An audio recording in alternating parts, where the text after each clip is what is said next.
창세기 45장 16절에서 28절입니다. 요셉의 형들이 왔다는 소문이 바로의 궁에 들림에 바로와 그의 신하들이 기뻐하고 바로는 요셉에게 이르되 내 형들에게 명령하기를 너희 이렇게 하여 너희 양식을 싣고 가서 가나안 땅에 이르거든 너희 아버지와 너희 가족을 이끌고 내게로 오라. 내가 너희에게 애굽의 좋은 땅을 주리니 너희가 나라의 기름진 것을 먹으리라. 이제 명령을 받았으니 이렇게 하라. 너희는 애굽 땅에서 수레를 가져다가 너희 자녀와 아내를 태우고 너희 아버지를 모셔오라. 또 너희의 기구를 아끼지 말라.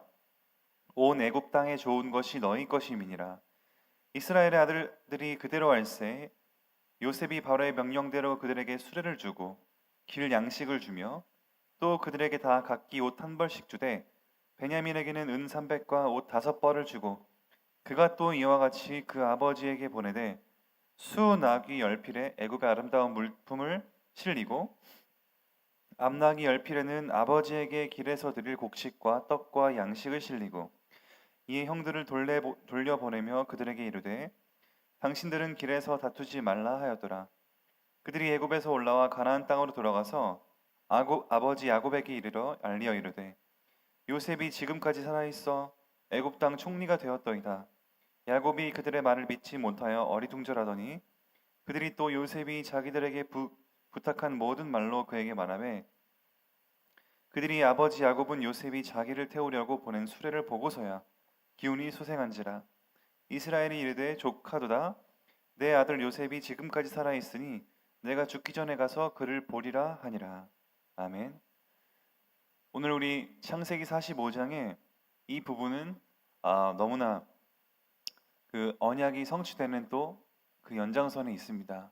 너무너무 감사한 상황인 것은 일단 서론적으로 먼저 창세기는 우리 소설책이 아니라 또 단순한 어떠한 그 성공 신화를 얘기하는 것이 아니라 하나님께서 사람을 지으시고 우리 타락한 인간과 어떻게 언약을 맺어 가시고 그 언약을 우리의 성품을 살려서 어떻게 성취해 가시는가.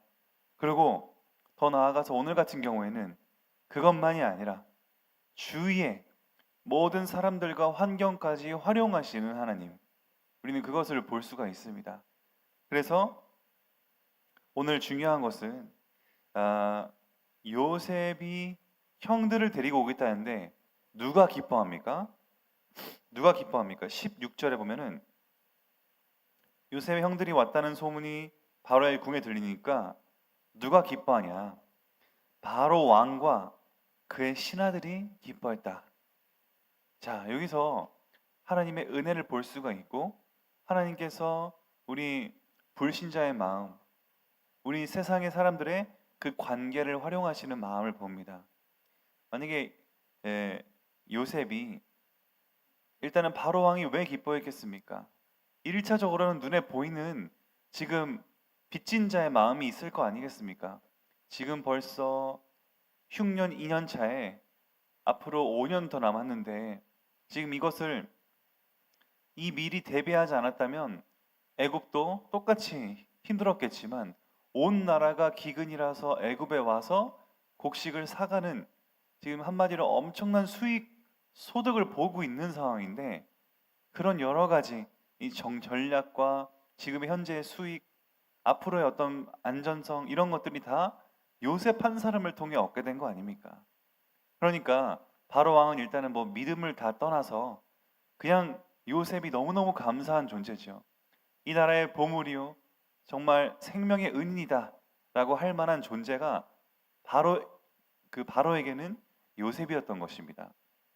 그러니까 신하들도 그 축복을 같이 누리고 있지 않습니까? 그러니까 신하들도 같이 기뻐한 것입니다. 이들이 믿음이 있었다 없었다가 중요한 게 아닙니다. 하나님은 요셉을 통해서 그들을 복받게 하는 것이지요. 어떤 강사가 그렇게 얘기합니다. 잘 되는 사람은 그 개인이 잘 되는 건데 훌륭한 사람은 주위 사람들이 그 덕을 보고 사는 것이다. 물론 이제 이것은 그냥 일반적인 얘기겠지만 저도 그래, 맞다. 근데 하나님께서는 단순히 한 사람이 훌륭하게 서는 것을 넘어서 하나님의 영광을 나타내시기 위해 하나님의 보이지 않는 계획들이 쫙 이렇게 이끌고 가고 있는 거 아니겠습니까? 우리는 이제 영적인 눈으로 봤을 때에 그래 하나님께서 이 세상에 자신의 영광을 드러내시기 위해 이렇게 주위의 인간 관계들을 활용하시는 것을 보는구나. 근데 그럼 반대로 또 보십시오. 오늘은 그래서 제가 강조하고자 하는 것이 바로 이 일반 은총입니다. 어려운 말로 일반 은총이지만 쉬운 말로 뭡니까? 사람 관계입니다.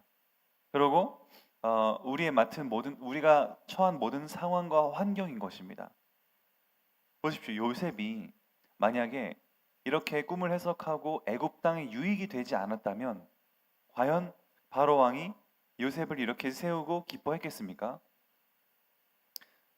물론 하나님이 하신 것이지만 그리고 요셉의 통치 방식이 우리 구약의 역사를 보면 바벨론식으로 인재를 육성하는 다니엘처럼 키우는 사람도 있었지만 아수르처럼 그냥 전멸시켜 버리는 왕국도 있었습니다. 그렇게 봤을 때 우리 요셉 같은 경우에도 총리, 감투만 왕은 쓰고 모든 통치권은 너에게 맡기겠다라고 하지 않았습니까? 그러면 요셉은 거기에서도 여러 가지 정치의 그 결이 나타날 수 있었겠는데 여전히 하나님의 영광을 나타내고 딱 뻔한 거 아닙니까? 불 보듯이. 지금 이 상황이 살리고자 하나님이 지금 요셉을 세우셨는데 요셉의 정치가 공포 정치였겠습니까? 요셉의 정치가 나만 짱이고 나머지들은 죽든 말든 내가 승리하면 된다 이런 주의였겠습니까? 지금까지 그랬듯이 당연히 하나님의 사랑이 나타나는 그런 어떤 정치를 하지 않았겠습니까? 그러니까 바로가 그냥 지금 형들 가는데 뭐 밥 주라, 낙타 이거 뭡니까? 당나귀 줘라 하면서 옷 주고 뭐 먹을 거 다 줘라. 이게 바로 왕이 너무 기쁜 겁니다. 우리 생명의 은인이 가족이 온다니 내 집으로 초대하라. 이렇게 얘기하면서 바로의 궁 안으로 들여오게 하지 않습니까? 우리 성도님들께서 그래서 해야 될 것은 뭐냐면 우리만 신앙을 지키는 게 아니라 요셉이 또 이렇게 했을 수 있는 이유가 무엇입니까? 자신의 신앙을 감추기만 한 것이 아니라 필요한 때에 적재적소에 드러냈던 것입니다. 우리 성도님들은 사람들 눈치 보면서 내가 하나님 자녀인 거 숨기기를 원하실 때 있지 않습니까? 또 내가 한 이런 행동이 남들을 불편하게 하지 않을까? 혹은 남들에게 피해를 주지 않을까? 물론 중요한 생각인데 그것은 힘을 아꼈다가 결정적일 때에는 아주 중요한 그런 하나님의 영광이 나타날 만한 순간에는 우리는 드러내야 되는 겁니다. 여기서 요셉이 말 표현 하나도 하나님이 보이실 것입니다. 하나님이 해석하실 것입니다. 똑같이 그렇게 대입해보면 어땠을까요? 이렇게 말하면 바로 왕이 시험 들면 어쩌지? 나 이러다 죽으면 어쩌지? 오히려 하나님을 너무 드러냈다가 사람들이 하나님에 대해서 안 좋게 생각하면 어떡하지? 똑같이 그렇게 생각하는 상황이 생길 수가 있습니다. 그러나 신앙이라는 것은 그런 게 아닙니다. 신앙은 우리가 평상시에 관계를 잘 맺다가 뭘 위해서입니까? 복음이 드러날 때 그들의 마음을 열기 위한 것이죠. 그러니까 우리 성도님들의 삶 속에 기도하고 있어야 됩니다. 나는 언제 이 복음을 나의 삶을 통해 드러내는 그런 결정적인 순간들이 언제일 것인가? 가장 그런 중요한 때에 하나님은 자신의 영광을 드러내기를 원하시는 것입니다. 그러는데 우리가 그냥 소극적으로 우리가 신앙을 남들이 피해주면 안 되는데 라는 그러한 포장으로 그냥 숨어만 있는다면 언제 우리는 복음을 드러내고 하나님의 영광을 드러내겠습니까? 그런 의미에서 그래 우리가 진짜로 하나님의 믿음 앞에 정말 기도하면서 담대해야 될 필요가 또 있구나. 왜냐하면 하나님은 일반 은총을 통해서 이렇게 주위의 사람들을 활용하시고 하나님의 영광을 드러내시고 거기에 많은 사람들에게 기쁨과 또 은혜, 또 하나님의 복음의 그 역사, 구원의 역사 이런 것들이 성취가 되기 때문입니다. 오늘도 우리의 삶에 가장 중요한 순간순간에 정말 나는 언제, 그러니까 우리 인생을 한번 보십시오. 중요한 그 몇 가지 포인트들의 순간들이 앞으로 있을 수도 있고 또 갑자기 다가올 수가 있고, 그러나 우리는 늘 준비를 해야겠습니다. 평상시에 관계를 잘하고 평상시에 우리는 믿음의 생활을 잘 하다가 그런 중요한 순간이 왔을 때 우리는 우리의 믿음을 밝히 드러내는 것입니다. 요셉이 그랬던 것처럼 하나님이 알리셨습니다 이러면서 온 나라가 복을 받지 않습니까? 만약에 이때 요셉이 그런 사실들을 숨겼다면 요셉은 하나님의 나라를 드러내는데 우리 또 이런 타이밍을 놓쳤을 수도 있겠습니다. 그러나 하나님은 그런 믿음에 도전할 것을 또 아셨고, 그렇기 때문에 바로의 마음도 이미 마음을 움직이셨고, 그래서 바로가 요셉을 총리로 세워서 오늘의 이 상황까지 이르게 된 것입니다.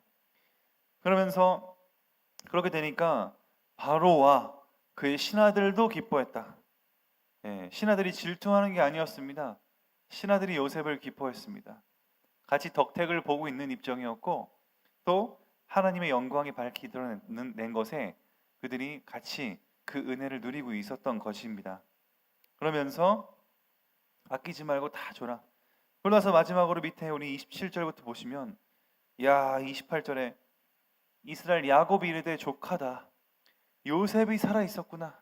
이때까지 정말 얼마나 이 슬픔의 그 시간들, 우울한 시간들을 보냈겠습니까?